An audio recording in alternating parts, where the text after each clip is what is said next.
Every day, thousands of Palestinian workers cross a concrete no man's land, walking back and forth from menial jobs in Israel to their homes in Gaza.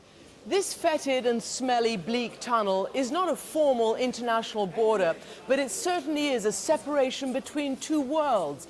We've just left the first world in Israel, and now we're headed to the third world in Gaza City.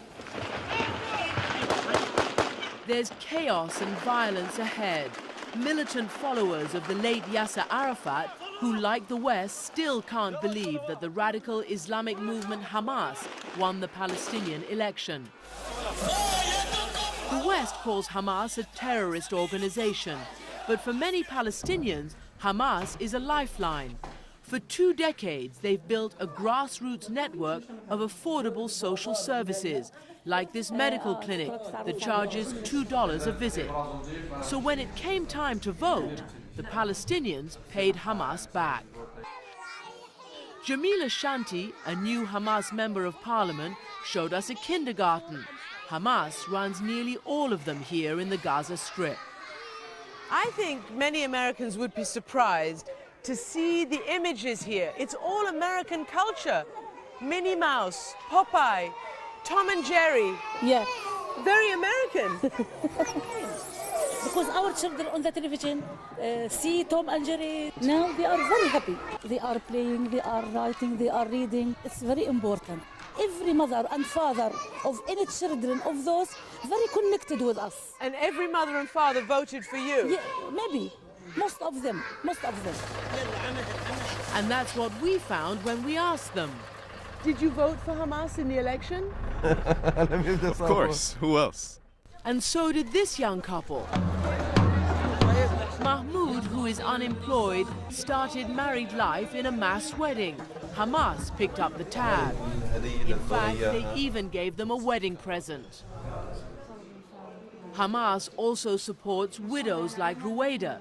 With 8 children, she couldn't get by without the monthly welfare check from Hamas. Did you vote for Hamas in the elections? Alhamdulillah. Yes, thank God, said Ruwaida. Why wouldn't I vote for the people who helped me?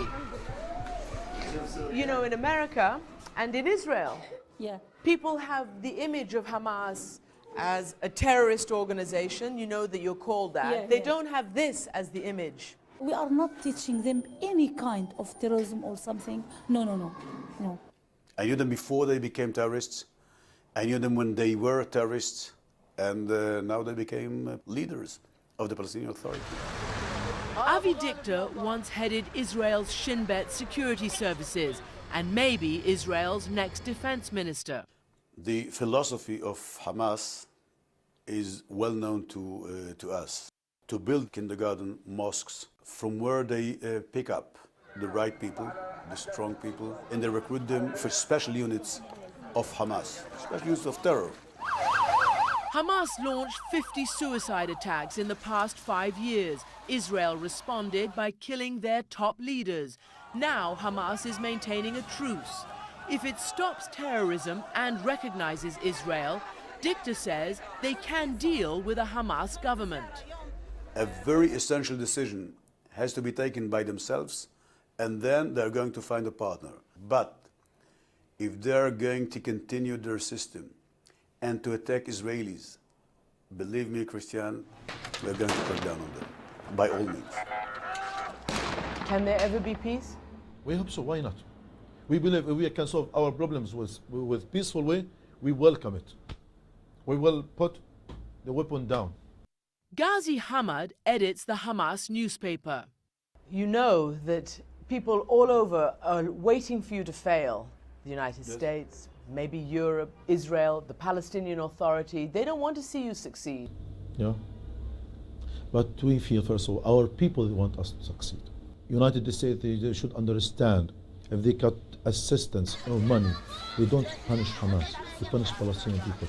The Palestinians may have had a genuinely peaceful and democratic election, but they voted in a government the United States, Israel, and most of the West rejects.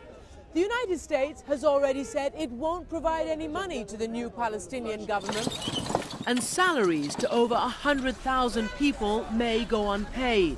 There are shortages of food and medicine. A humanitarian crisis looms for Gaza's 1.5 million people. That's why so many workers like Ahmed line up at midnight to get to their jobs in Israel the next day. My children have started asking my wife, where is our father? Because they never see me. I slept for 2 hours last night, at most. Hundreds of other Palestinian workers are ahead of him, waiting for the tunnel to open. We all try to get to work first so we can keep our jobs. We have to do this in order to eat. It'll take many more hours to make it through the security checks to Israel on the other side. But life here in Gaza could get even more difficult now that the Palestinians have elected a government that Israel and the West refuse to deal with. Christiana Manpour, CNN, Gaza.